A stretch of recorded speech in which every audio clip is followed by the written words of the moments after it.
dengar? Boleh. Okay, sorry ya. Tak apa. Okay, jadi saya akan teruskan dengan pembentangan ya. Baik ya. Terima kasih saya ucapkan kepada saudara moderator, saudara Fadrul Irwan, dan juga barisan pembentang yang telah membentangkan kertas kerja sejak daripada pagi tadilah dengan Dr. Faridah, Dr. Junaidi, dan saya lah, dan petang ni kita ada satu lagi sesi Dr. Hamdi yang akan bentangkan tajuk tentang nama YB tentang seorang Dr. Arwah ataupun YB Sa'ali Sungit. Jadi pada hari ini saya akan bentangkan sebuah kertas kerja bertajuk Sejarah Pendidikan Tinggi Islam di Selangor, Perkembangan dan Sumbangan Kolej Islam Malaya 1955 hingga 1970. Jadi pada hari ini topik yang akan saya bincangkan adalah berkenaan dengan sebuah institusi pendidikan tinggi Islam di Selangor yang dikira kalau kita lihat dari segi sejarahnya boleh dianggap sebagai sebagai satu institusi pendidikan tinggi Islam yang pertama di Tanah Melayu. Dan sebab itulah dalam topik pada hari ini saya akan cuba sampaikan tentang perkembangan Kolej Islam Malaya dan juga sumbangan dari segi pelbagai segi lah, dari segi politik dan sebagainya lah. Jadi saya akan mulakan tentang latar belakang dahululah, latar belakang Kolej Islam dululah, sebelum saya pergi lanjut kepada signifikannya kepentingan Kolej Islam inilah. Sebab bila berbicara tentang Kolej Islam ini, satu yang biasa kita dengar ialah kaitannya dengan sebuah lagi kolej yang juga terkenal, iaitu Kolej Islam Kelang. Ini nama yang nama popular lah selepas Kolej Islam Malaya berpecah dua pada tahun 1966. Satu kekal di Kelang dan dikenali sebagai Kolej Islam Kelang, walaupun dari segi nama rasminya adalah Sekolah Menengah Khas. Itu khusus untuk pendidikan menengah bercorak agama, dan Kolej Islam Kelang inilah yang menjadi model kepada sekolah-sekolah agama kemudian di Malaysia. Apabila kita berbicara tentang Kolej Islam Malaya, satu perkara yang saya nak sampaikan atau saya nak simpulkan adalah penubuhan Kolej Islam Malaya ini memang berdepan dengan ujian yang getih dan ujian yang sangat berat. Sebab kita tahu apabila Musim Melaya ditubuhkan di Singapura pada tahun 1949, era selepas Perang Dunia Kedua ini adalah era di mana masyarakat Tanah Melayu ini mula aktif untuk memastikan aspek pendidikan ini mendapat pembelaan. Tambahan pula ketika itu selepas Perang Dunia Kedua berakhir, majoriti orang Melayu mahukan sebuah institusi pendidikan tinggi yang boleh memartabatkan pendidikan Islam. Itu yang membawa kepada penubuhan Kolej Islam Malaya yang telah dirasmikan ataupun telah memulakan operasinya pada tahun 1955. Baik, kalau lihat dari segi sejarah penubuhan Kolej Islam ini, sebenarnya usaha ke arah penubuhan Kolej Islam ini telah bermula sejak daripada akhir tahun 1940-an. Akhir tahun 1940-an. Lebih tepatnya apabila ketika itu muncul beberapa individu, tokoh-tokoh yang terkedepan dari segi mereka berusaha untuk memastikan usaha menubuhkan sebuah institusi pendidikan tinggi. Sebab apa? Sebab ketika itu di Tanah Melayu sudah ada madrasah yang lebih awal sistem pondok yang menekankan kepada pendidikan tradisional, kitab kuning dan sebagainya. Kemudian muncul juga satu lagi sistem pendidikan yang dipanggil sebagai madrasah. Madrasah ini agak berbeza dengan pondok kerana madrasah ini menekankan kepada pendidikan moden. Madrasah moden ini menekankan kepada pendidikan subjek-subjek akademik seperti bahasa, matematik, sains dan sebagainya. Dan madrasah juga memberi penekanan kepada satu sistem pendidikan moden seperti sekarang. Ada jadual, ada kelas, ada guru mengajar dan sebagainya, ada peperiksaan. Ini yang berlaku ketika itu. Dan selepas Perang Dunia Kedua, muncul tokoh-tokoh seperti Syed Ibrahim Al-Sagoh, seorang keturunan Arab, seorang tokoh usahawan daripada Singapura yang ketika itu merupakan Presiden Persatuan Dakwah seluruh Tanah Melayu yang telah ke depan untuk memastikan usaha menubuhkan sebuah kolej yang akan menaikkan kedudukan pendidikan tinggi Islam di Tanah Melayu dapat direalisasikan. Bahkan beliau ketika itu ada hubungan yang agak rapat dengan Timur Tengah. Kebetulan dia keturunan Hadrami daripada Hadramaut di Yaman. Pernah bertugas sebagai duta di Arab Saudi dan sebagainya dan di Iraq dan sebagainya. Dan ini membolehkan beliau akhirnya satu yang menarik tentang Syed Ibrahim Assagaf ini. Pada tahun 1949 beliau telah pergi ke ketika itu melawat ke Kahirah, pergi ke Masjid Al-Azhar. Ketika itu beliau telah mengemukakan telah meminta satu fatwa daripada Syekh Al-Azhar. Syekh Al-Azhar ni syarah di sanalah dipanggil sebagai syekh, profesornya dipanggil sebagai syekh. Di mana di sana beliau meminta agar Syekh Al-Azhar mengemukakan satu fatwa, sebab ketika itu nampaknya orang Melayu terutamanya tidak begitu serius. Ada sebilangan orang Melayu yang nak supaya kolej ini ditubuhkan, tetapi usaha ke arah itu tidak berlaku dengan pantas, sangat lambat. Jadi untuk memastikan usaha tadi dapat dijalankan dengan berkesan, maka beliau telah meminta kita sebut sebagai Syekh Al-Azhar ini agar mengemukakan fatwa. Dan daripada fatwa itulah beliau apabila pulang ke tanah air telah membawa fatwa ini dan disebarkan bahawa sebenarnya usaha nak menubuhkan sebuah kolej ini adalah usaha yang wajib sebenarnya, sampai tahap wajib. Sebab apa? Sebab jika umat Islam sendiri yang tidak mahu memartabatkan pendidikan agama ke tahap tertinggi, tahap tertinggi maksudnya adalah tahap yang lebih tinggi daripada sekolah biasa, maka umat Islam akan menanggung dosanya, dosa kerana tidak berusaha ke arah itu. Dan sebenarnya ketika itu juga ramai pihak yang telah mula selain daripada Syed Ibrahim Assagaf, tokoh-tokoh lain juga, misalnya guru-guru agama, guru-guru Arab juga telah berbincang dan mereka telah membawa satu keputusan bahawa ketika itu akhir tahun 1940-an sudah sampai masa sebenarnya bagi Tanah Melayu agar ada sebuah institusi pendidikan tinggi Islam yang pertama. Ini sebab itu kalau saya sebut dari segi sejarahnya, negeri Selangor adalah negeri pertama yang ada sebuah kolej ataupun sebagai sebuah institusi pendidikan tinggi Islam. Yang pertama iaitu di Selangor. Apabila kolej Islam ditubuhkan tahun 1955. Negeri lain yang kemudiannya adalah negeri Kelantan. Negeri Kelantan apabila negeri Kelantan menubuhkan Yayasan Pengajian Tinggi Islam Kelantan di Nilampuri. Yang akhirnya Yayasan Pengajian Tinggi Islam Kelantan ini ditubuhkan tahun 1965. Sebelum dia naik taraf menjadi Akademi Islam tahun 1981. Itu dari segi perkembangan lah. Dan selain daripada kolej Islam, latar belakangnya adalah di Tanah Melayu juga dan Malaysia kemudiannya apabila merdeka dan Malaysia ditubuhkan kemudiannya.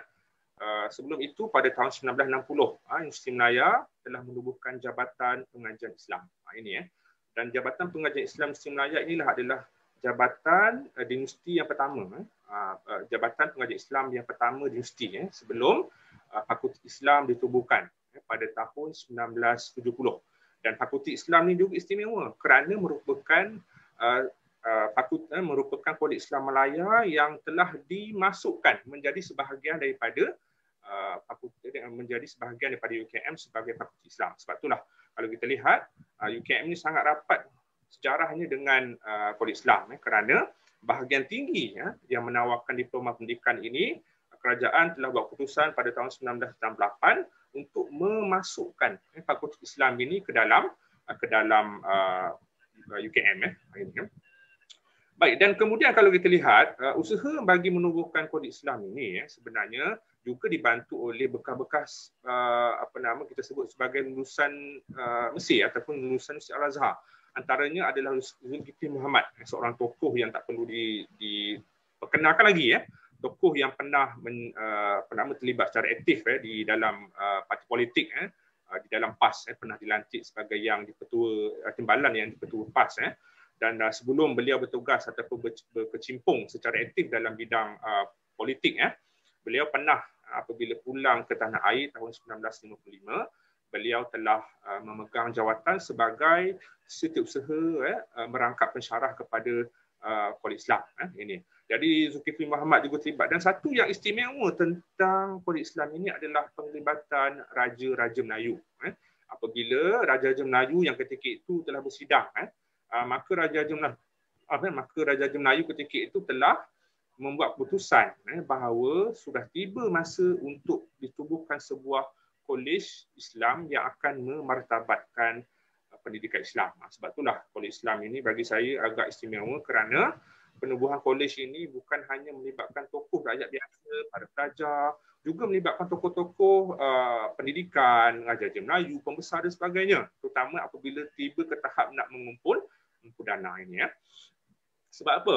Sebab ketika itu kenapa tiba-tiba Raja-Raja Melayu ini menyuarakan menyuarakan persetujuan dan juga sedia membantu dari segi kewangan dan sebagainya. Sebab ketika itu kalau kita lihat dalam laporan dalam rekod British apabila menjelang akhir selepas Perang Dunia Kedua berakhir pada awal tahun 1950-an dalam persidangan Majlis Raja-Raja pernah disebut ada seorang sultan pernah bangkit dan seorang sultan ini telah menyatakan bahawa beliau bimbang dengan peningkatan baginda bimbang dengan peningkatan jumlah pelajar Melayu yang menyambung pengajian di Timur Tengah terutama di Masjid Al-Azhar di Mesir kerana sebab baginda beranggapan apabila pelajar-pelajar Melayu ini pergi belajar di Timur Tengah maka apabila mereka pulang mereka inilah yang akan terdedah kepada pelbagai anasir ataupun unsur-unsur negatif terutamanya berkaitan dengan pemikiran-pemikiran radikal,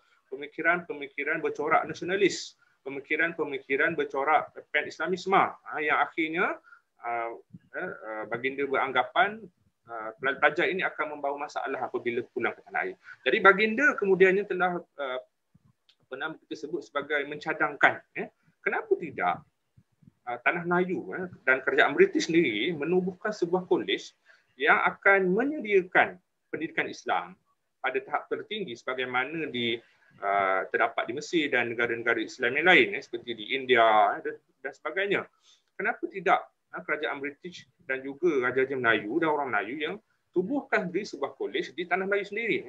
Sebab apa? Bila ditubuhkan di tanah Melayu, maka kerajaan boleh memantau dari segi sukatannya, memantau dari segi gurunya, boleh memantau dari segi pelaksanaan adakah bercanggah dengan agama, adakah bertentangan dengan perjuangan politik ataupun kepentingan British sebagainya, tak ada masalah. Jadi baginda mencadangkan agar ditubuhkan sebuah kolej dan inilah yang akhirnya membawa kepada Raja-Raja Melayu membuat keputusan bahawa sudah tiba masa untuk pihak kerajaan menubuhkan sebuah kolej yang akan menyediakan pendidikan pada tahap tertinggi. Dan lanjutan daripada itu sebenarnya saya ada ceritakan panjang lebar ni dalam kertas kerja saya. Kalau tuan-tuan dan perempuan nak maklumat lanjut boleh dapatkan kertas kerja yang saya sediakan. Ada saya ceritakan panjang lebar sebab masa yang tidak begitu lama untuk saya jelaskan secara terperinci. Saya akan fokus kepada beberapa aspek penting yang berkaitan dengan kolej Islam ini. Yang mana saya boleh simpulkan selain Raja-Raja Melayu, guru-guru Melayu yang mengajar, terutamanya guru-guru yang mengajar bahasa Arab di sekolah Arab juga terpanggil bahawa sudah tiba sebenarnya masa untuk ditubuhkan sebuah kolej yang akan memartabatkan pendidikan Islam. Sebab apa? Sebab ketika itu pelajar-pelajar yang menamatkan pengajian di sekolah agama ataupun sekolah Arab, mereka tiada pilihan. Mereka tiada pilihan, mereka tak ada tempat untuk pergi untuk menyambung pengajian ke tahap tertinggi. Sedangkan kita tahu bahawa untuk menjadi seorang yang alim, seorang yang berilmu, tidak cukup hanya sekadar belajar di sekolah, di madrasah, di sekolah agama. Perlu kepada sebuah institusi yang boleh memberi peluang kepada pelajar Melayu ini untuk menyambung pengajian. Itu yang menyebabkan ramai pelajar Melayu yang telah pergi ke Timur Tengah, terutama di Universiti Al-Azhar. Di Mesir selain Universiti Al-Azhar ada Universiti Kahirah ataupun nama-lamanya Universiti Raja Farouk, dan ada juga Universiti Ain Sham dan sebagainya. Itu kemudianlah. Tapi sebelum merdeka, universiti yang paling terkenal di Mesir adalah Universiti Al-Azhar lah. dan kemuncak kepada pemergian pelajar Melayu ini, kalau dalam kajian yang saya buat, saya ada ceritakan panjang lebar ini dalam buku saya, Pengaruh Mesir dalam Masyarakat Melayu ini. Jadi kalau siapa yang nak maklumat lanjut boleh dapatkan buku inilah. Saya ada ceritakan panjang lebar tentang bagaimana pemergian pelajar Melayu ini, apa cabaran dihadapi dan sebagainya. Baik, berbalik pada Kuala Islam ini, lanjutan daripada persidangan Majlis Raja-Raja yang bersetuju agar sebuah kolej ditubuhkan. Dan ada juga saranan daripada guru-guru di sekolah dan sebagainya, guru-guru di sekolah Arab dan sebagainya. Yang menariknya juga isu tentang penubuhan ataupun desakan ke arah penubuhan Kolej Islam juga pernah dibicarakan dalam persidangan ulama UMNO. Maksudnya sebuah parti politik UMNO ketika itu pada tahun 1950. Majlis Ulama telah menganjurkan satu persidangan ulama di bawah UMNO. Sebab kita tahu UMNO ini, ulama-ulama UMNO inilah yang kemudiannya terpecah keluar daripada UMNO menubuhkan PAS. Dan ketika itu sebelum penubuhan PAS lagi, ulama-ulama ini telah berbincang di dalam UMNO sebagai anggota UMNO, maka ulama-ulama ini bersetuju bahawa telah tiba masa yang sesuai ketika itu untuk menubuhkan sebuah kolej. Dan akhirnya mereka telah mengusulkan agar sebuah kolej ditubuhkan kemudiannya. Dan lanjutan daripada itu pada tahun yang sama, tahun 50 ni kita boleh anggap tahun permulaan kepada usaha yang lebih drastik dibuat oleh pihak yang berkaitan ketika itu untuk menubuhkan Kolej Islam. Pada tahun 1950 telah diwujudkan satu jawatan kuasa penaja Kolej Islam. Sebab ketika itu tuan-tuan, masalah yang berlaku adalah kerana untuk menubuhkan Kolej Islam ini mungkin tidak berdepan masalah yang besar kerana ada tenaga pengajar dan sebagainya. Tapi masalah utamanya adalah masalah keuangan. Ini yang menjadi masalah kemudiannya. Sebab apa? Sebab saya suka kongsikan satu pendapat, satu tulisan yang berkenaan dengan bekas pengetua Kolej Islam Malaya, Abdul Jalil Hassan. Dalam satu majlis beliau telah nyatakan begitu susahnya nak dapatkan dana untuk tubuhkan Kolej Islam. Beliau memberi contoh ketika itu dalam tempoh hampir sekitar 5 tahun dana yang hanya diperoleh sekitar 50,000 $50,000 saja ketika itu, straight dollar saja. Tetapi tuan-tuan bayangkan Universiti Nanyang di Singapura, sekarang ini disebut Nanyang, dikenali sebagai Nanyang Teknologi Industri yang terletak di Singapura. Usia Nanyang Universiti ini adalah seusia dengan Kolej Islam, iaitu ditubuhkan tahun 1955. Tapi Abdul Jalil Hassan menyatakan bagaimana ketika itu apabila cadangan untuk tubuhkan Universiti Nanyang dibuat, tuan-tuan bayangkan dalam tempoh 2 hari saja pihak penaja bagi penubuhan Universiti Nanyang ini berjaya mengumpulkan 2 juta. Tuan-tuan bayangkan dalam tempoh sekejap saja. Ini yang berbeza. Jadi ada pihak yang akan katakan tidak adil lah untuk kita bandingkan sebab kita tahu masyarakat Singapura ketika itu didominasi oleh kaum Cina, mereka ni kaya, ada duit dan sebagainya. Jadi golongan-golongan usahawan ini tidak kekok untuk mengeluarkan wang. Itu senario yang berlaku. Jadi bagaimana susahnya nak tubuhkan Kolej Islam ini. Terpaksa merayu ke sana kemari, terpaksa membuat pelbagai rayuan dan sebagainya derma. Terpaksa buat tour ke seluruh Semenanjung untuk dapatkan dana. Dan akhirnya apabila Raja-Raja Melayu dan juga beberapa pihak telah menyuarakan isu itu, maka saranan tadi telah dibawa kepada kerajaan British yang masih lagi menjajah ataupun menguasai tanah Melayu masa itu sebagai pembuat dasar. Maka pada tahun 1953, usaha bagi menubuhkan Kolej Islam ini nampaknya telah mendapat satu reaksi yang positif daripada pihak British apabila di McLellan yang merupakan ketika itu pengarah pelajaran Persekutuan Tanah Melayu telah memberikan satu signal yang positif di mana beliau menyatakan bahawa kerajaan British secara dasarnya tidak ada halangan untuk membenarkan penubuhan Kolej Islam ini dan cuma ketika itu beliau menetapkan syarat bahawa cadangan daripada pihak kerajaan British agar Kolej Islam ini akan setaraf dengan sekolah penikular biasa. Tidak ada istimewa lah begitu. Tapi itu keputusan dibuat oleh pihak British pada tahun 1993. Jadi ini telah memberi isyarat bahawa ketika itu British membenarkan penubuhan Polis Islam Malaya ini. Ya. Baik ya. Dan kemudian kita lihat usaha apabila pihak British sendiri telah memberikan sokongan dan ramai pihak berikan sokongan, maka usaha telah dilakukan secara lebih agresif untuk mengumpulkan dana ini ya. Dan ini membawa kepada akhirnya beberapa sejumlah wang berjaya dikutip ketika itu.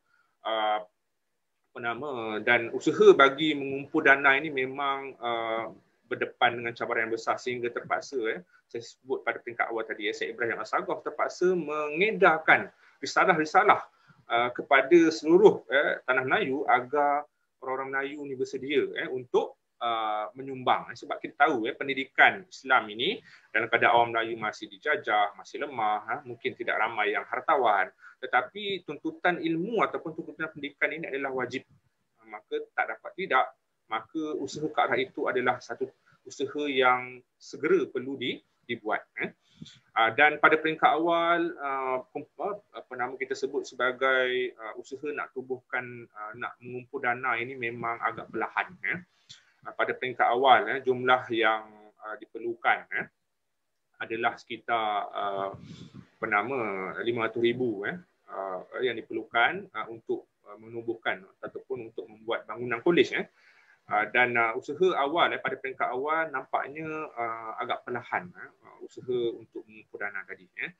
Tuan-tuan bayangkan tarikh untuk penubuhan Kolej Islam ni dah dimuktamadkan oleh jawatan kuasa penaja penubuhan Kolej Islam iaitu pada bulan Februari tahun 1955. Bayangkan ketika itu dana diperlukan 500,000, hampir separuh belum mencukupi lagi. Jadi ini kekangan yang dihadapi ketika itu. Tetapi nampaknya apa yang kita boleh banggakan adalah tokoh-tokoh ini, usahawan, tokoh-tokoh ulama, tokoh-tokoh pemimpin ini nampaknya memang satu yang boleh kita puji, mereka ni sangat kita katakan sifat tawakal mereka sangat tinggi. Walaupun kita tahu macam mana duit tak ada, macam mana nak tubuhkan sebuah sekolah yang lengkap dengan fasiliti dan sebagainya. Tapi nampaknya ini yang kita boleh belajar daripada tokoh-tokoh ini, ulama-ulama ini.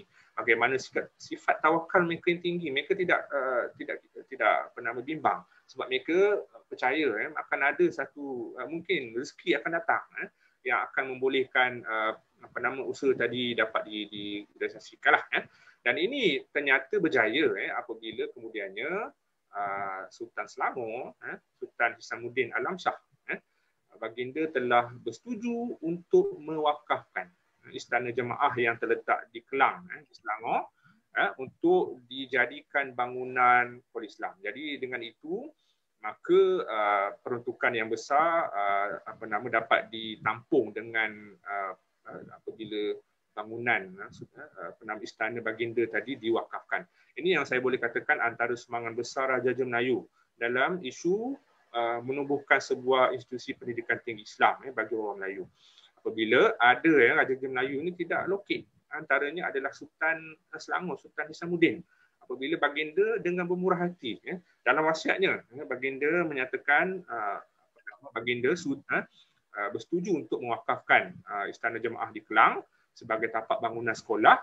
Bahkan baginda juga berharap satu hari nanti Kolej Islam ini bakal menjadi sebuah universiti. Ini sebenarnya yang kita kena faham. Kolej Islam ini sebenarnya satu usaha awal ke arah memartabatkan pendidikan Islam. Tetapi matlamat akhirnya bukan setakat kolej, mereka nak tubuhkan sebuah universiti Islam. Yang mana kita tahu di Malaysia ini universiti Islam antarabangsa yang pertama itu pun bukan dalam konteks Malaysia saja sebab di peringkat antarabangsa hanya diletakkan di Malaysia adalah penubuhan universiti Islam antarabangsa Malaysia di Gombak pada tahun 81. Ini tahun 80-an baru ada sebuah universiti Islam. Jabatan-jabatan kecil di bawah yang menyediakan pendidikan Islam itu ada di UM Muslim Malaya, ada jabatan pengajar Islam tahun 60 ditubuhkan. Di fakulti di Universiti Kebangsaan Malaysia ada fakulti Islam tahun 70 ditubuhkan. Tetapi sebuah universiti dengan nama Islam itu hanya muncul tahun 1980-an. Dan apabila rancangan tadi semakin berjaya, maka peperiksaan kemasukan juga telah dibuat sebab nak masuk ke Kolej Islam ini untuk memastikan begini jawatan kuasa penaja penubuhan Polis Islam ini menetapkan syarat untuk memastikan tahap atau kualiti pendidikan Islam ini dapat dijaga, standard ini dapat dijaga, maka perlu dibuat satu peperiksaan kemasukan bagi memastikan kita sebut sebagai pelajar yang masuk ini adalah berkelayakan. Ini cara untuk menjaga kualiti. Ini yang membezakan kadang-kadang pendidikan tradisional tuan-tuan kalau kita menyusuri sejarahnya nak masuk ke pondok madrasah kebanyakannya di pondok misalnya tak ada syarat umur pun tak ada masalah. Tu yang kita tengok di pondok-pondok dulu dah umur pencen umur 50 60 30 pun ada yang belajar, tak ada masalah. Tapi di madrasah itu agak ketat sikit dari syaratnya, terutama pada era yang kemudian lah. Di universiti untuk menjaga tahap intelektualnya maka perlu dibuat syarat kemasukan. Sebab itu yang dibuat peperiksaan itu. Dan batch ataupun kumpulan pelajar pertama yang berjaya lulus dalam peperiksaan itu berjumlah 48 orang. Dan mereka inilah adalah kumpulan pelajar pertama yang mendaftar di Polis Islam. Dan pelajar ni tuan-tuan datang daripada seluruh tanah Melayu, seluruh Malaysia. Kemudiannya lah tanah Melayu sebelum ketika awal penubuhan, pelajar ini ada datang daripada negeri-negeri yang majoriti orang Melayu, ada daripada Perak, daripada Johor, daripada Kedah, daripada Kelantan dan sebagainya, dan negeri-negeri lain. Hampir seluruh negeri ada wakil ketika itu. Dan akhirnya apabila dah cukup dana dan ada apabila Sultan Selangor, Sultan Hisamuddin Alam Shah juga bersetuju untuk mewakafkan Istana Jemaah di Kelang sebagai tapak Polis Islam, maka akhirnya jawatan kuasa penaja sudah dapat satu tarikh, iaitu tarikh 24 Februari 1955 sebagai tarikh rasmi penubuhan. Ini adalah tarikh operasi, belum rasmi lagi, belum dirasmikan. Hanya beroperasi bermula pada 24 Februari tahun 1955. Dan Polis Islam hanya dirasmikan pada 8 April 1955. Yang mana ketika itu pentadbiran Polis Islam ini saya sebut sebab Polis Islam ni tuan-tuan memang pengaruh Mesir ni sangat jelas. Daripada awal lagi memang pengaruh Mesir sangat jelas. Buktinya apa? Buktinya contoh jawatan kuasa penaja. Sebab tu saya sebut Polis Islam ni memang merupakan kalau ayat mudahnya analoginya seolah-olah seperti cawangan Universiti Al-Azhar lah di tanah Melayu. Kenapa? Sebab mereka nak supaya model Universiti Al-Azhar itu dibawa terus ke tanah Melayu dengan penubuhan Polis Islam. Itu yang mana kita lihat ketika itu sukatannya, buku-bukunya, modelnya, bahkan guru-gurunya juga dibawa daripada Universiti Al-Azhar. Misalnya Polis Islam, untuk memastikan Polis Islam ini dapat mengaplikasikan dan dapat meneruskan model Universiti Al-Azhar, maka pihak penaja penubuhan Polis Islam ini, jawatan kuasa yang induk yang merancang penubuhan Polis Islam ini bersetuju bahawa pengetuanya ataupun guru besarnya, mudirnya mestilah pada peringkat awal penubuhan itu, mestilah seorang pensyarah atau profesor ataupun syekh daripada Al-Azhar. Itu membawa kepada pengetuanya yang awal Dr. Muhammad Abdul Rauf juga kemudiannya dibawa masuk. Walaupun dari segi sejarah pengetua yang pertama bukanlah seorang warga Mesir ataupun seorang pensyarah daripada Mesir, cuma lulusan Mesir. Cuma kemudiannya barulah pensyarah-pensyarah daripada Mesir dibawa masuk dan menjadi mudirnya lah. Baik. Sebelum itu saya nak jelaskan, nak berkongsi dengan tuan-tuan tentang tujuan penubuhan. Ini ada dalam statut ataupun undang-undang penubuhan Polis Islam. Disebut itu ada beberapa tujuan objektif penubuhan. Yang pertama adalah untuk meletakkan asas untuk meninggikan martabat pendidik pengajaran tinggi Islam ke tahap yang tertinggi. Sebab itu yang membawa kepada polis ini ditubuhkan. Mereka nak memastikan tahap pendidikan Islam itu dapat dinaikkan ke tahap tertinggi lah. Yang kedua, untuk menyalurkan sekolah agama dan sekolah Arab di tanah Melayu ketika itu agar berada pada tahap dan taraf yang sama tinggi. Sebab apa? Bila pelajar ni datang daripada sekolah, daripada madrasah yang berbeza, maka perlu ada satu mekanisme ataupun tempat di mana apabila mereka sambung, level ataupun tahap mereka dapat disamakan. Ini yang antara objektif penubuhan Polis Islam.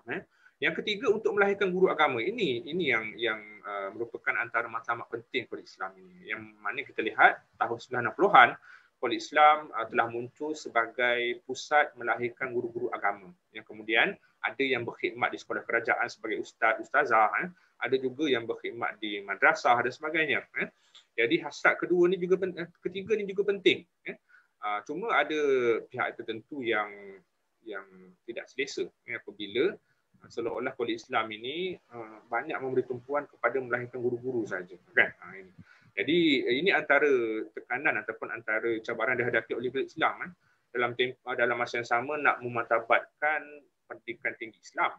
Tetapi pada masa yang sama juga terdapat desakan daripada kerajaan apabila kerajaan menghendaki Polis Islam ini bertindak sebagai pengeluar kepada produk-produk ataupun guru-guru agama. Ini juga antara cabaran.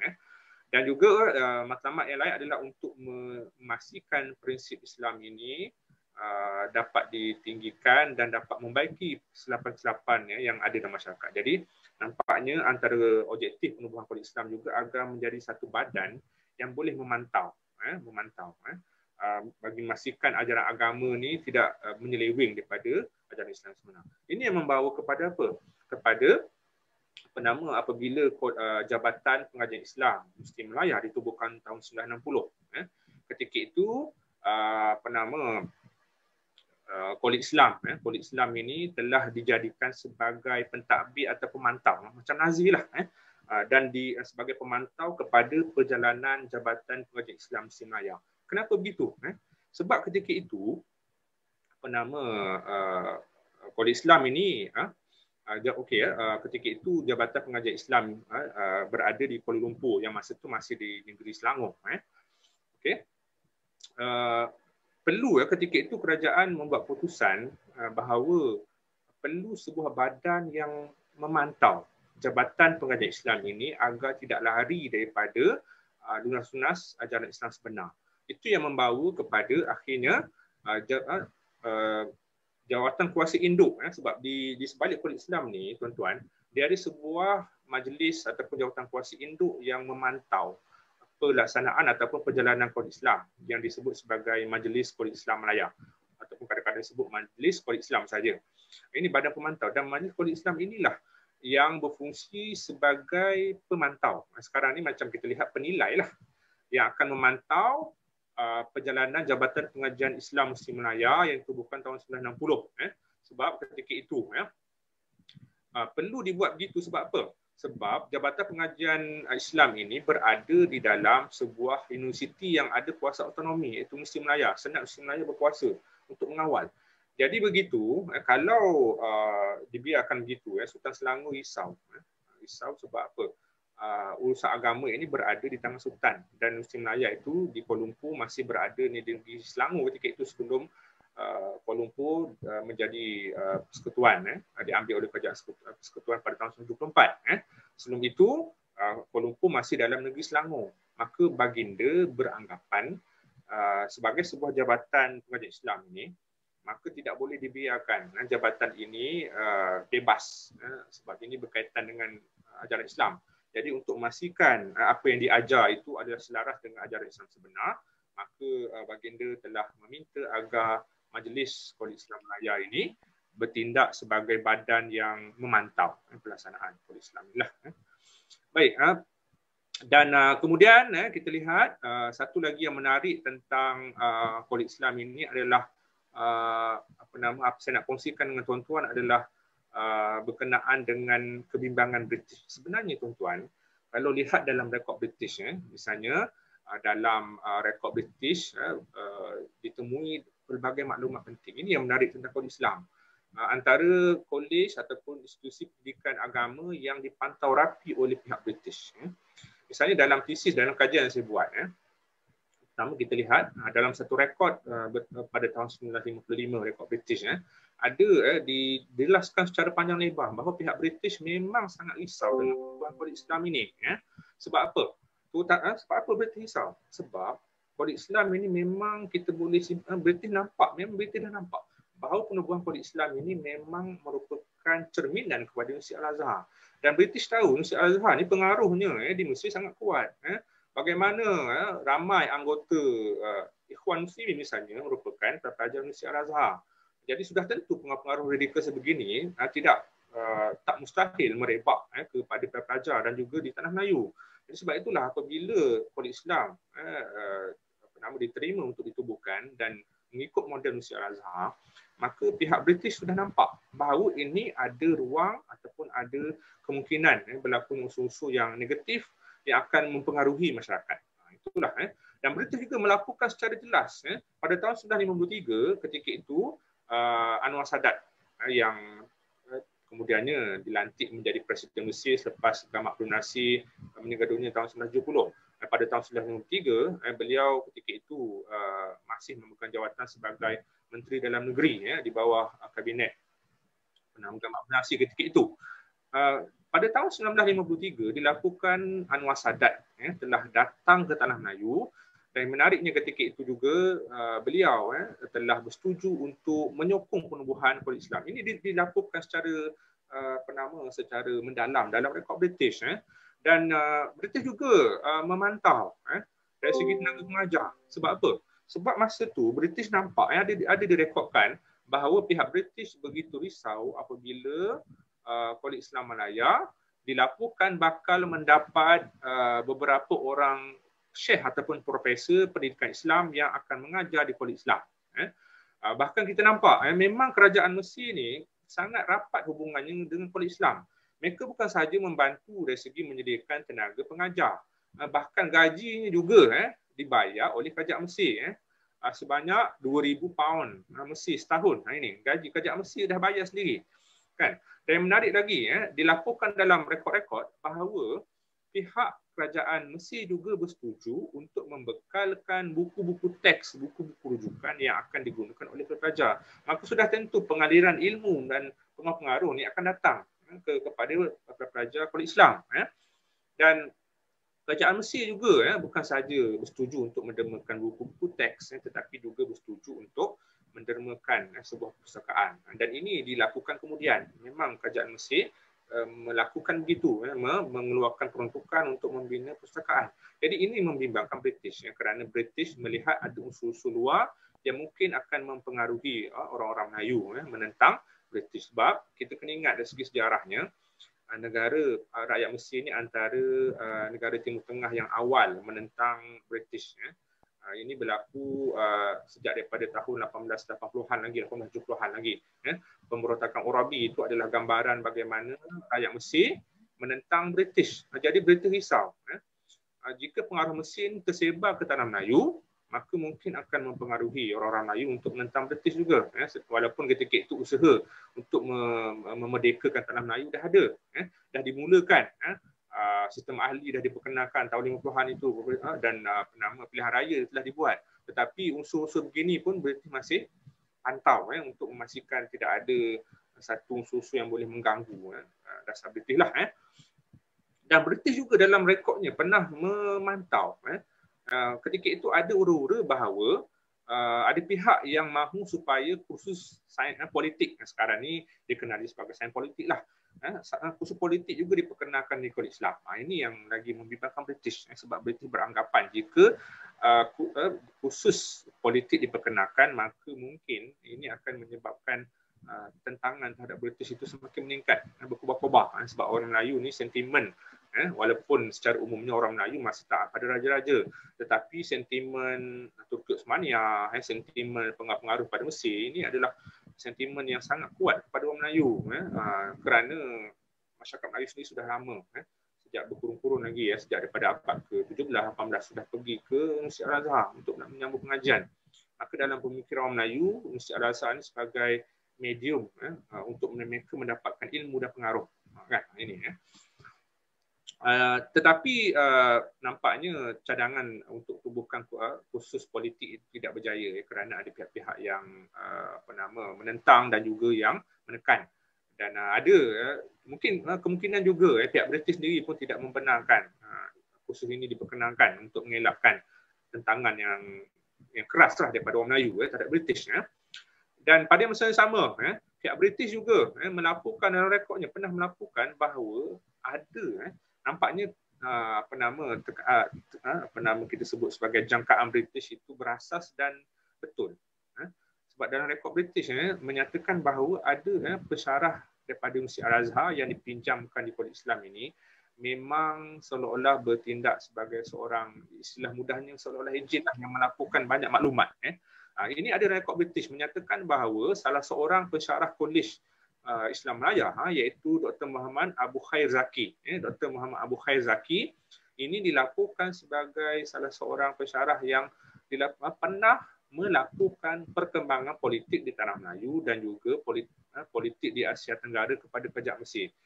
Dari segi bagaimana laporan itu dihantar, itu maklumat itu saya saya tidak temui. Mungkin ada, tapi rekod British menyatakan bahawa pensyarah Masjid Al-Azhar ini juga bukan sahaja mengajar di Kolej Islam, tetapi pada masa yang sama juga banyak melaporkan maklumat-maklumat perkembangan yang berlaku di Tanah Melayu dan di Asia Tenggara kepada kerajaan Mesir ketika itu. Ini antara yang berlaku masa itulah. Dan berbalik kepada Kolej Islam itu, kita lihat, sebab tu saya sebut tadi, pengaruh Mesir itu sangat kuat dengan Kolej Islam ini. Baik tuan-tuan, berbalik kepada perjalanan Kolej Islam ini, secara umumnya kolej ini menawarkan pendidikan peringkat lanjutan, iaitu peringkat persediaan. Secara umumnya tahap-tahap pendidikan di Kolej Islam ini kita boleh pecahkan kepada beberapa tahap. Ada tahap persediaan, ada tahun 1 peringkat kolej, tahun kedua, tahun ketiga kolej, dan ada yang terakhir adalah diploma pendidikan. Menjelang tahun 1960-an, Kolej Islam mula menawarkan diploma pendidikan. Maksud dia, lulusan diploma pendidikan ini layak dilantik sebagai guru agama di sekolah kerajaan. Sebab apa? Pelajar yang mengambil diploma pendidikan ini mereka diajar dengan subjek pendidikan berkenaan dengan teori-teori pendidikan, latihan mengajar dan sebagainya. Jadi melayakkan mereka menjadi guru ini. Dan kita lihat sistem pendidikannya pada peringkat awal, Kolej Islam ini menawarkan sistem pendidikan menengah dan pada peringkat awal menawarkan sijil tertinggi Kolej Islam. Ini yang menarik tentang sijil tinggi Kolej Islam ini. Sijil tertinggi Kolej Islam ini, kalau lihat kepada keadaan ketika itu, yang menariknya Kolej Islam ini istimewa sebab apa? Lulusan Kolej Islam Melaya ini boleh terus dianggap setaraf dengan BA daripada Universiti Al-Azhar. Setaraf dengan BA ataupun kita sebut sebagai ijazah pertama Universiti Al-Azhar. Itu begitu tingginya tahap pendidikan di Kolej Islam sehingga Universiti Al-Azhar melihat bahawa mana-mana pelajar yang lulus mendapat sijil tertinggi daripada Kolej Islam boleh terus menyambung pengajaran peringkat sarjana di Universiti Al-Azhar. Ini yang menarik. Saya kira antara ini salah satunya mungkin saya terlepas pandang. Saya tahu setakat di Tanah Melayu ataupun di Asia Tenggara, satu-satunya institusi pendidikan tinggi Islam yang dianggap, yang dihormati oleh Universiti Al-Azhar sehingga lulusan daripada kolej itu di peringkat yang mendapat sijil tertinggi itu layak menyambung pengajian Universiti Al-Azhar terus ke peringkat masters ataupun sarjana lah. Jadi ini yang menarik yang boleh kita kongsikan daripada Universiti Al-Azhar inilah. Dan dari segi tenaga pengajar yang memang jelas, antara pensyarah yang pernah mengajar dipinjamkan oleh Kerajaan Mesir adalah Dr. Muhammad Rauf yang pernah berkhidmat di Universiti Al-Azhar.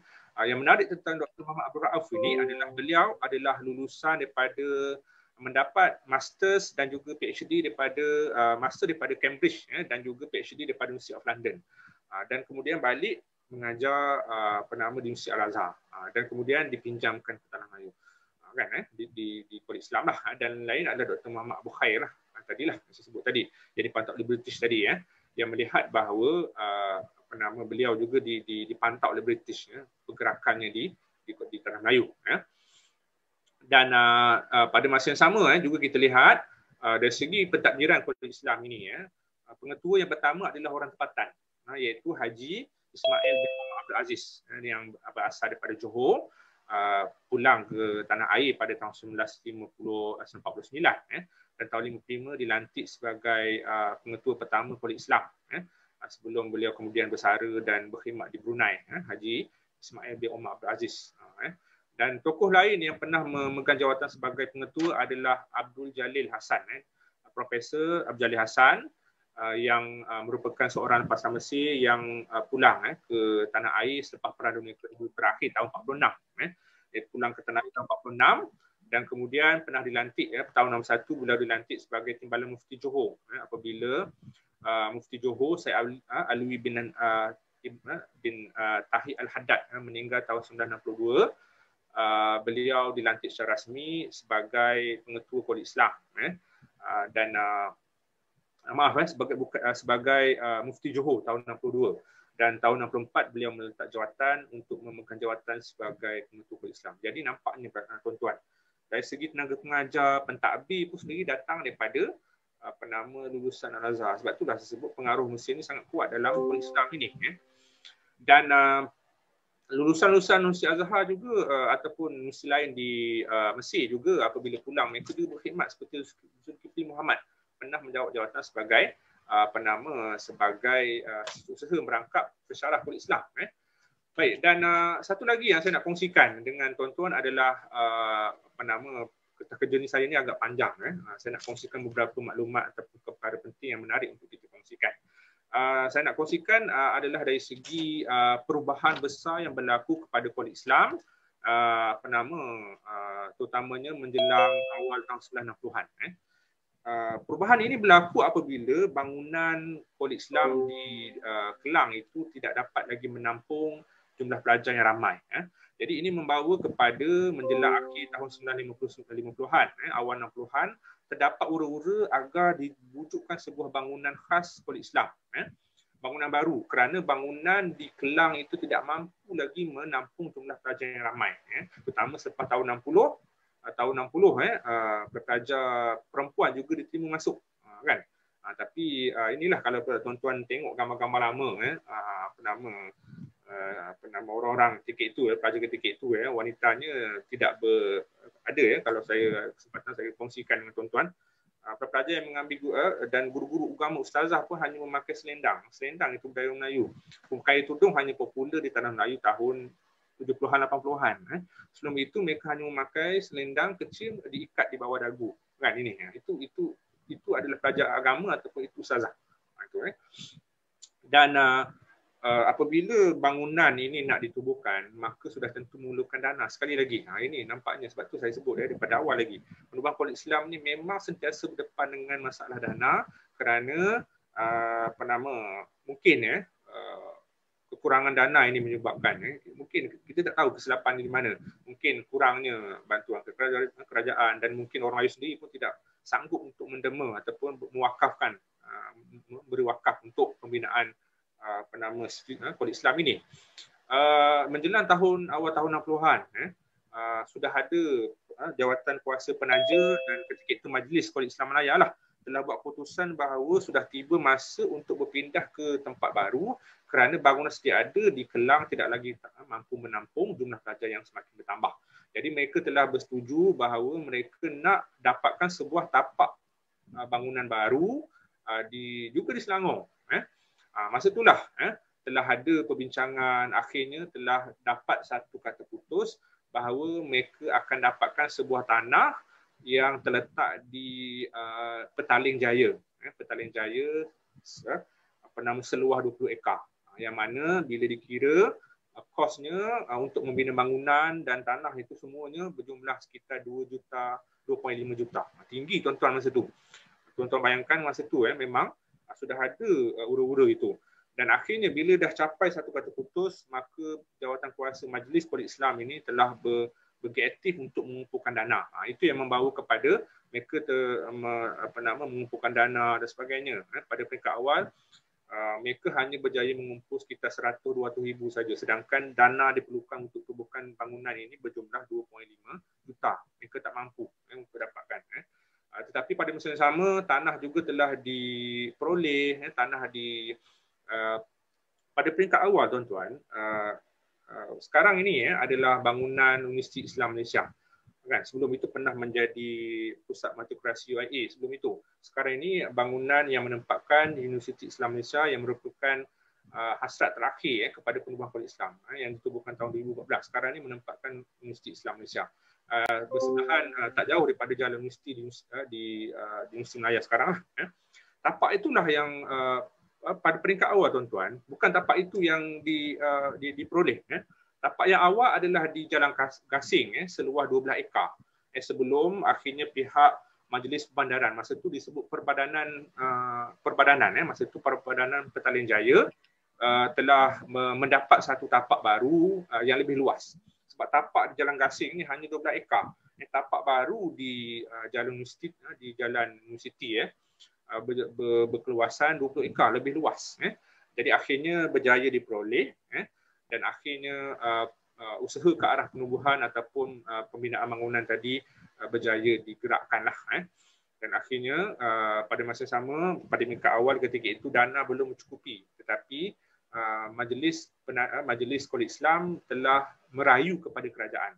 Akhirnya pihak kerajaan campur tangan dan bersetuju untuk menaja penubuhan ataupun pembinaan bangunan baru. Ini yang membawa kepada campur tangan kerajaan. Sebelum itu, kerajaan tidak campur tangan secara langsung dalam pentadbiran dan perjalanan Kolej Islam. Sebab Kolej Islam ini adalah sebuah dipantau oleh badan bebas, Majlis Kolej Islam. Tetapi menjelang awal 60-an, kerajaan mula campur tangan, terutamanya apabila kerajaan menyatakan bahawa mereka bersetuju untuk membantu.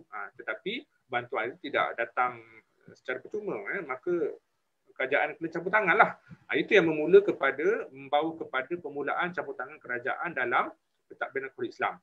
Dan itu yang membawa kepada beberapa perubahan besar kemudian, yang mana ramai pihak yang kemudiannya menyatakan kerajaan sendiri tidak serius untuk memartabatkan pendidikan Islam. Kerana hasrat akhir untuk tubuhan Universiti Islam itu tidak berjaya. Tetapi apabila kerajaan bersetuju bahawa mereka akan menaja penubuhan bangunan baru ini pada tahun 1964, akhirnya bangunan baru itu berjaya disiapkan pada tahun 1966, dan pada bulan April 1966 para pelajar daripada Kolej Islam Kelang telah dibawa ke bangunan baru di Petaling Jaya lah. Daripada situlah tahun yang sama juga menyaksikan perubahan besar dalam pentadbiran dalam struktur pengajian Kolej Islam apabila bangunan asal di Istana Jemaah di Kelang kekal sebagai sebuah bangunan yang menawarkan pendidikan persediaan dan pendidikan menengah, lebih pada pendidikan menengah dan persediaan. Dan selepas tahun 66, Kolej Islam berfungsi sebagai sebuah kolej lah, bertaraf kolej yang menawarkan pendidikan kolej dan diploma pendidikan. Jadi pecah dua. Dan selepas tahun 66, apabila kerajaan campur tangan, maka Kolej Islam yang asal di Kelang itu telah ditukar nama kepada nama yang ada dalam rekod adalah Sekolah Menengah Khas. Ini sekolah menengah khas ni kita boleh sebut sebagai macam model kepada sekolah agama di bawah SBP, sekolah berasrama penuh sekarang lah. Macam kita sebut sebagai Kisah, Kolej Islam Sultan Alam Shah yang merupakan penambungan daripada Kolej Islam Kelang tadi. Sekolah-sekolah lain, sekolah menengah agama persekutuan di Labu dan sebagainya, di Kajang, itu adalah mengikut model tadi. Dan itu yang istimewa juga tentang Kolej Islam Kelang ini. Nama yang disebut adalah Kolej Islam Kelang, tapi nama rasmi adalah Sekolah Menengah Khas. Dan Kolej Islam Kelang ini yang kemudian telah menjadi institusi yang kekal sebagai pusat yang menjaga dari segi pendidikan, menjadikan pendidikan menengah. Mana kita tahu tahun 1989 Kolej Islam Kelang tadi telah ditukar nama kepada Kolej Islam Sultan Alam Shah, dan selepas itu sehingga sekarang dikenali sebagai Kisas. Kisas ini asalnya adalah Kolej Islam Kelang dan juga Kolej Islam Melaya lah. Itu ada kaitan antara Kisas itu dengan Kolej Islam, dengan Fakulti Islam dan sebagainya. Baik. Dan kemudian yang menarik juga adalah dari segi bangunan baru ini menyediakan sebuah dewan. Bangunan baru ini besar tuan-tuan. Dia ada 3 blok besar setinggi 3 tingkat. Dan bayangkan tuan-tuan, kosnya 2.5 juta. Memang besar masa itu. Bahkan dikatakan ketika itu dalam satu laporan pada tahun 1963 melaporkan kemungkinan Kolej Islam itu adalah bangunan Kolej Islam yang baru ini adalah mungkin akan menjadi sebuah pusat pengajian tinggi Islam yang paling besar di Asia Tenggara, kan masa tu. Dan kemudian kita lihat perubahan juga berlaku apabila pada tahun 1968 kerajaan bersetuju supaya Kolej Islam Petaling Jaya ini dijadikan sebuah kolej, bertaraf kolej. Maksud dia apa? Tahun 68 perubahan besar berlaku apabila untuk kerajaan menetapkan untuk masuk ke Kolej Islam Petaling Jaya ini, disyaratkan bahawa pelajar perlu lulus dalam peperiksaan Higher School Certificate Cambridge ataupun ini HSC, ini sistem nama lah. Tahun 70-an ditukar nama pada STP, Sijil Tinggi Sekolah Malaysia. Kan? HSC ni adalah satu peperiksaan lanjutan peperiksaan tinggi bagi pelajar sekolah. Yang mana tahun 68 kerajaan menetapkan mana-mana pelajar yang nak masuk ke Kolej Islam Petaling Jaya perlu lulus dalam HSC sebelum mereka ini dan pelajar tadi perlu mengambil subjek pendidikan Islam, pengajian Islam. Bukan secara umum lah, tak boleh. Pelajar saya kena lulus HSC dan juga mengambil subjek pendidikan Islam. Dan ini yang pengajian Islam, ini yang menyebabkan ramai pihak yang kemudian melihat seolah-olah perjalanan Kolej Islam sudah lari daripada matlamat asal. Matlamat asal Majlis Haji Raja dan juga pemimpin awal pada peringkat awal mereka nak martabatkan pendidikan Islam. Jika ditetapkan syarat begini, maka masalah mula berlaku. Tahun inilah tahun 60-an ini, akhir 60-an.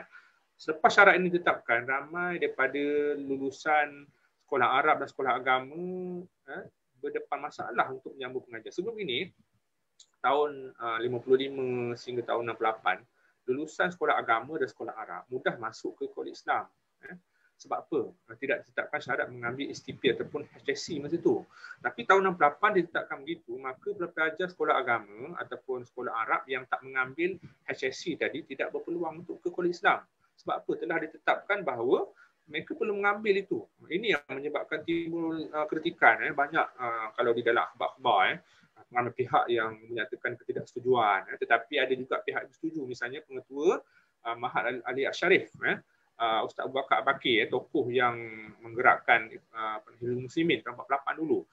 Tahun 68 itu beliau masih memegang jawatan sebagai pengetua Mahat Ali Asharif, menyambut bersetuju ataupun menganggap ini tindakan yang baik untuk meninggikan kedudukan lulusan-lulusan sekolah ataupun lulusan Kolej Islam. Tahun 68 juga telah untuk baik begini apabila tahap Kolej Islam itu menjadi tahap kolej ataupun tahap kolej universiti, maka ketika itu kerajaan juga bersetuju memperkenalkan kursus tingkatan 6 ataupun tahap tingkatan 6. Yang mana ketika itu yang istimewanya di Kolej Islam di Petaling Jaya ketika itu telah ditawarkan tingkatan 6 bukan sahaja dalam bidang ataupun aliran agama, pengajian agama, tetapi juga dalam bidang sains dan sastra. Itu yang istimewa tentang Kolej Islam. Sebab itulah kalau kita lihat ada beberapa mungkin generasi awal yang pernah bersekolah di sana, pernah belajar di Kolej Islam. Ada juga yang bukan asalnya ataupun mengambil bidang pengajian Islam, tetapi ada yang mengambil sains dan ada yang mengambil bidang sastra. Jadi perubahan ini dibuat kenapa? Untuk membolehkan sebenarnya hasrat kerajaan ketika itu agar Kolej Islam ini dapat menerima juga lulusan-lulusan daripada bidang sastra dan sains agar mereka ini ada satu pengetahuan yang luas, tidak hanya terikat kepada bidang agama saja. Apabila pelajar mengambil bidang bagi pelajar sastra dan sains yang belajar di Kolej Islam, mereka juga berpeluang untuk belajar bidang agama kerana mengambil pengajian agama, kan? Tetapi ini yang kemudiannya ditentang ataupun dikritik oleh beberapa tokoh-tokoh pemikir, misalnya Syed Najib Alatas. Dalam satu tulisan, beliau pernah mengkritik tindakan tadi. Kerana apa? Sebab apa? Sebab ketika itu telah ditetapkan bahawa pelajar yang mengambil pendidikan pengajian agama juga perlu mengambil kursus daripada sastra ataupun sains. Jadi nampaknya begitu, apabila ditetapkan begitu, maka usaha awal untuk memastikan ataupun melahirkan graduan yang benar-benar mempunyai ilmu pengetahuan yang tinggi dalam bidang agama mungkin terganggu kerana terpaksa fokus kepada masalah-masalah ataupun belajar bidang-bidang lain yang mengganggu saluran asal mereka dalam bidang agama. Ini juga mengundang kritikan lah. Tetapi itu ketetapan dibuat oleh kerajaan. Maka pihak Majlis Polis Islam tiada pilihan kerana mereka dah menerima bantuan kewangan daripada kerajaan. Jadi nak tak nak terpaksa mengikut kehendak kerajaan. Dan tahun 69 juga Polis Islam telah memperkenalkan sistem jurusan atau fakulti antara fakulti yang ini sebenarnya persediaan awal sebelum Polis Islam menjadi sebuah polis universiti yang sepenuhnya. Belum bertahap universiti sepenuhnya. Tapi kita sebut sebagai naik tahapnya daripada tahap polis biasa kepada polis universiti sebelum hasrat akhir untuk tubuhkan universiti Islam itu dapat diwujudkan. Adanya fakulti syariah, bidang syariah, usuluddin, dan ada sastra Arab dan sebagainya. Ketika itulah pelajar yang belajar di Polis Islam perlu mengambil kursus-kursus dan membuat tugasan berbentuk penyidikan. Macam sekarang ni mudahnya adalah membuat assignment ataupun tugasan lah. Ketika itu pelajar telah didedahkan untuk membuat penyidikan. Dan pada masa yang sama juga apabila tahun 69 keputusan untuk menubuhkan fakulti tadi telah diwujudkan, maka kerajaan juga mengambil keputusan bahawa Kolej Islam bahagian menengah tingkatan 6 tadi akan dipindahkan ke Kolej Islam Kelang, dan Kolej Islam di Petaling Jaya akan kekal sebagai sebuah institusi yang menawarkan pendidikan bagi tahap polis. Dan ini membawa kepada perubahan besar lah. Dan satu yang menarik juga tentang Kolej Islam adalah ramai sebagai sebuah institusi yang dianggap sebagai kembar kepada Universiti Al-Azhar, maka ramai juga lulusan-lulusan polis tersebut yang ditawarkan beasiswa, termasuklah daripada kerajaan Mesir yang banyak menawarkan beasiswa. Bahkan kerajaan sebenarnya, pihak Majlis Polis Islam sebenarnya juga menggalakkan pelajar lulusan mereka untuk menyambung pengajian bukan hanya di Timur Tengah. Mereka nak pelajar ini ada pengetahuan dan juga menguasai ilmu akademik, ilmu moden lain. Sebab itulah mereka juga menggalakkan lulusan polis tadi belajar di Eropah. Baik, kita pergi pula saya nak kongsikan tentang beberapa sumbangan. Saya akan ringkaskan sedikitlah, mungkin masa tidak begitu banyak. Antara sumbangan besar Polis Islam adalah melahirkan pelajar yang mempunyai ilmu pengetahuan agama lah pada tahap tertentu. Doktor, 5 minit lagi doktor. Oh, 5 minit lagi. Saya cuba ringkaskanlah. Mungkin kita boleh kongsikan lagi nanti kalau nak tanya dan sebagainya. Antara sumbangan besar Kolej Islam ini adalah dari segi menjadi institusi untuk menawarkan tahap tertinggi lah dari segi pendidikan. Dan bahkan ketika itu Kolej Islam bukan hanya menjadi destinasi pendidikan bagi pelajar daripada Tanah Melayu. Pelajar daripada Singapura, daripada Filipina juga dilaporkan menyambung pengajian di Kolej Islam. Bahkan Brunei antara negara yang aktif menghantar pelajar. Brunei ini bukan hanya hantar belajar di Kolej Islam. Habis belajar di Kolej Islam, mereka dihantar belajar di Mesir juga. Dan pelajar juga aktif terlibat, pelajar Kolej Islam juga aktif terlibat dalam kegiatan intelek, kegiatan co-curricular, mengajukan seminar dan sebagainya. Bahkan yang menarik juga pelajar Kolej Islam ini, saya nak kongsikan, pelajar-pelajar Kolej Islam juga aktif ataupun mereka ini cakna ataupun mengambil berat tentang kebajikan umat Islam. Misalnya apabila berlaku perang 6 hari antara negara Arab dengan Israel tahun 1967, terdapat pelajar Kolej Islam ini yang mendaftar. Tuan-tuan bayangkan, mereka mendaftar di kedutaan Mesir di Kuala Lumpur sebagai sukarelawan. Dilaporkan ada 70 pelajar yang datang ke kedutaan. Mereka menawarkan nama dan mereka menawarkan diri mereka nak berjuang, dihantar ke di negara Arab untuk menentang Israel. Termasuklah 3 orang pelajar wanita. Tuan-tuan bayangkan. Pelajar itu adalah Fauziah Sani, Salihat Osman dan juga Latifah Jalani, dan 70 orang lagi juga mendaftar nama, walaupun kita tahu kerajaan Mesir tidak akan mengambil pelajar ini. Ini akan menimbulkan isu lain. Tapi saya nak kongsikan di sini, pelajar Kolej Islam ni memang sangat peka dan mengambil berat tentang kebajikan Islam yang lain di Timur Tengah, termasuklah Timur Tengah, sehingga sanggup menghantar nama mereka lah. Apabila Presiden Nasir, Presiden Mesir meninggal tahun 1970, pelajar Kolej Islam juga telah datang ke kedutaan Mesir di Kuala Lumpur untuk menyatakan perasaan simpati lah. Bahkan mereka juga telah mengajukan solat jenazah gaib sempena kematian Presiden Nasir. Begitu tingginya penghormatan mereka terhadap Presiden Nasir, sedangkan kita tahu macam mana Nasir buat kepada pemimpin Ikhwan, berapa ramai yang dibunuh, digantung, dipenjarakan. Tapi nampaknya maklumat ini tidak sampai kepada pelajar inilah. Itu yang mungkin menimbulkan persoalan juga. Seolah-olah mereka tidak tahu apa yang Nasir buat di Mesir. Dan juga pelajar juga ada yang menyambung. Menariknya ada lulusan Kolej Islam ini yang menyambung pengajian di England.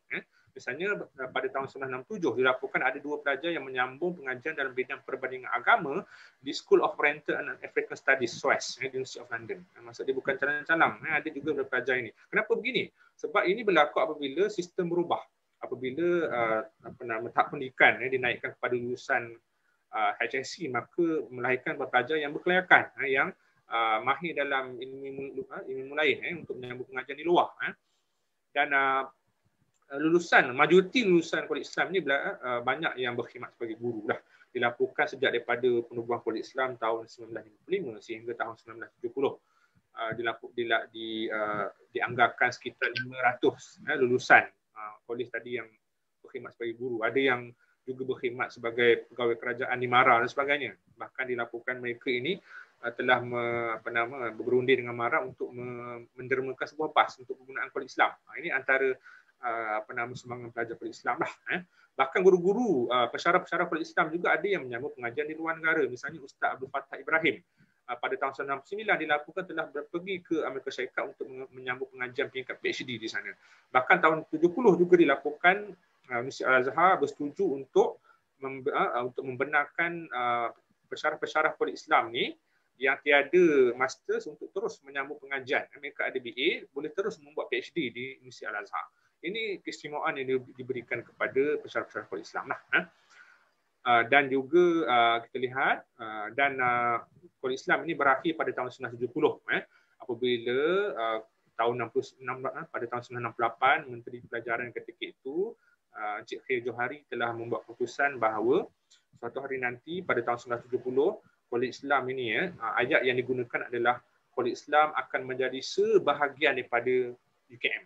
Maksud dia seolah macam diserap lah kan. Maksud dia satu Kolej Islam yang dipindahkan terus ke UKM sebagai sebuah fakulti, iaitu Fakulti Islam. Sekarang dikenali sebagai Fakulti Pengajian Islam lah. Itu Fakulti Islam. Dan akhirnya dipindahkan ke sana, dibuat keputusan, dan ketika itu menimbulkan kebimbangan dan kerisauan pada orang Melayu. Ada yang menyatakan perkara ini tidak pernah dibincangkan. Kerajaan terus mengambil keputusan tanpa berbincang dahulu. Bahkan mereka juga mengkritik Majlis Kolej Islam. Kenapa tidak bersuara dalam isu ini? Mereka hasrat mereka nak tubuhkan sebuah universiti Islam. Bukan Kolej Islam masuk ke dalam UKM sebagai sebuah fakulti. Tapi nampaknya gesaan tadi tidak berjaya. Kerajaan berkeras untuk memasukkan Kolej Islam itu sebagai menjadi fakulti Islam. Dan akhirnya pada tahun pada 1 Januari 1971, tepatnya itu adalah tarikh di mana akhirnya Kolej Islam telah tamat riwayatnya apabila sebelum itu 2 hari sebelum itu pada 30 Disember 1970 Kementerian Pelajaran telah mengeluarkan surat edaran menyatakan bahawa pada tanggal 1 Januari 1971 Majlis Kolej Islam akan terbatal dengan sendirinya. Maka dengan itu menandakan tamatlah riwayat Kolej Islam sebagai sebuah institusi yang telah berdiri sejak tahun 1955 sehingga tahun 1970 yang telah melahirkan ramai lulusan agama yang kemudian menjadi tokoh-tokoh yang besar, yang hebat dan juga berjaya memartabatkan pendidikan Islam. Tetapi hasrat untuk terbukaan universiti Islam tidak berjaya. Hanya pada abad ke-21, pada 2014, hasrat yang tergendala tahun 1955 itu berjaya dimanipulasikan apabila direalisasikan apabila Universiti Islam Malaysia ditubuhkan pada tahun 2014. Mana hasrat itu, tapi ketika di awal ditubuhkan hanya menawarkan pendidikan peringkat pasca istiwazah. Pada tahun depan baru ditawarkan pendidikan peringkat peringkat ijazah dasar ataupun ijazah pertama lah. Dan sekarang ni Universiti Islam Antarabangsa Malaysia ditempatkan di bangunan asal Islam di Jana Universiti di Petaling Jaya. Baik, saya rasa mungkin setakat itu dahulu. Mungkin terus kepada mungkin ada apa soalan. Okey, baiklah. Terima kasih diucapkan kepada Dr. Abu Hanifah atas pembentangan beliau yang cukup menarik sebentar tadi. Di sini saya hanya membuka dua soalan kepada rakan-rakan yang boleh sahaja unmute pada Zoom tuan-tuan dan perempuan untuk Hanifah, kepada Dr. Abu Hanifah, dipersilakan. Dan kalau sesiapa chat dan tanyakan di dalam ruangan chat itu, dan saya akan tanyakan kepada Dr. Abu Hanifah selepas daripada itu. Okey, dipersilakan.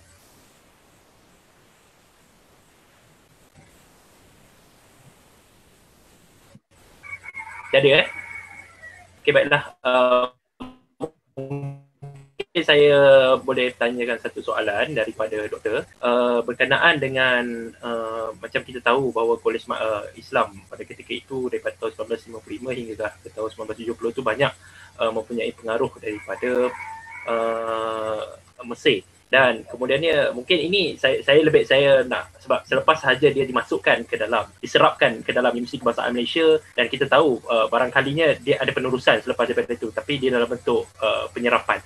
Dan saya hendak bertanyakan pasca daripada penyerapan ini, terutamanya kalau kita tahu pada tahun 1980-an berlakunya satu revolusi besar di Iran pada ketika itu, dan barangkali macam kita tahu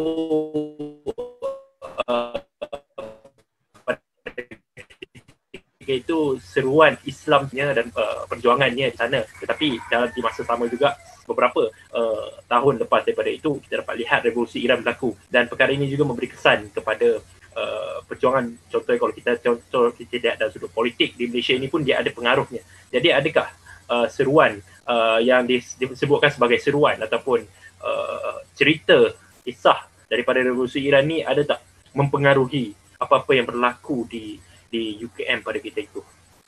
Silakan, Doktor. Okey, begini ya. Terima kasih pada saudara pengurusi ya. Baik, berkaitan dengan soalan saudara tadi, sebenarnya kita boleh lihat dalam konteks yang luas.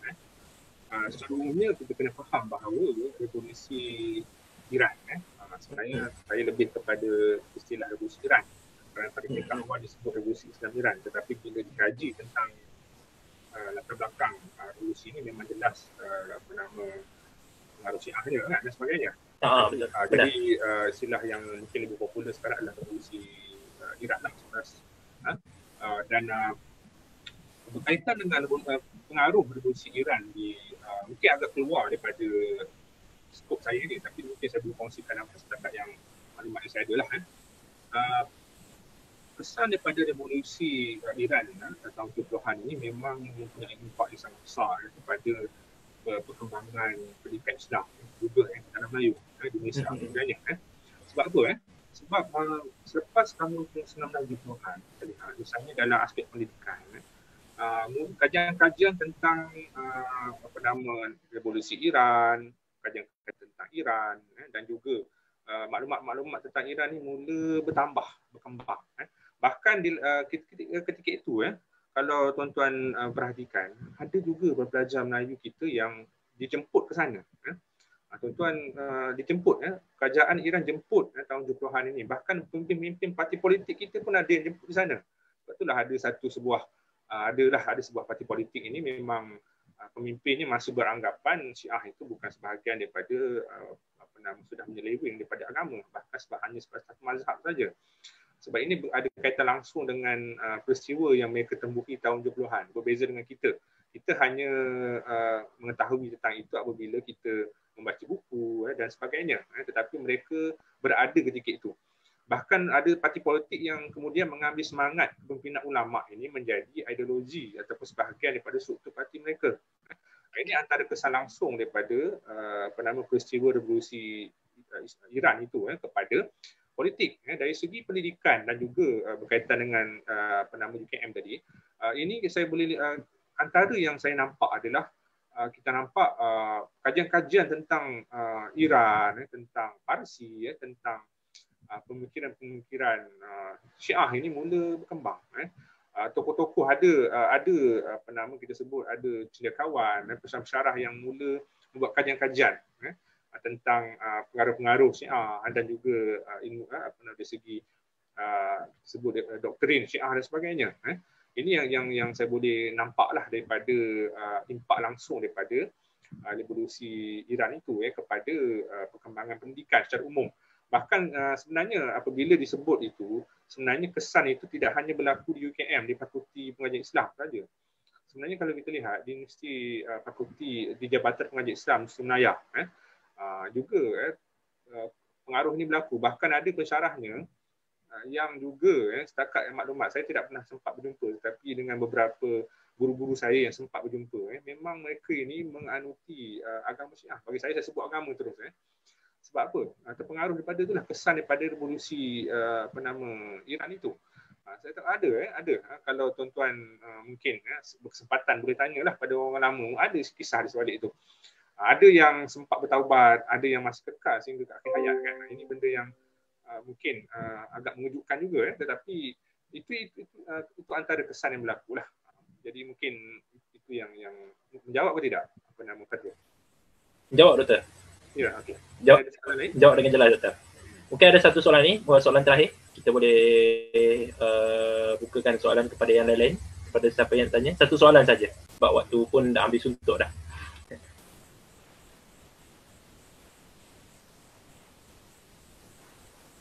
Saya rasa tiada soalan sebab saya pun lihat di dalam ruangan komen di Facebook pun tiada soalan daripada Facebook. Jadi mungkin saya rasa sampai situ saja, Doktor, untuk soalan.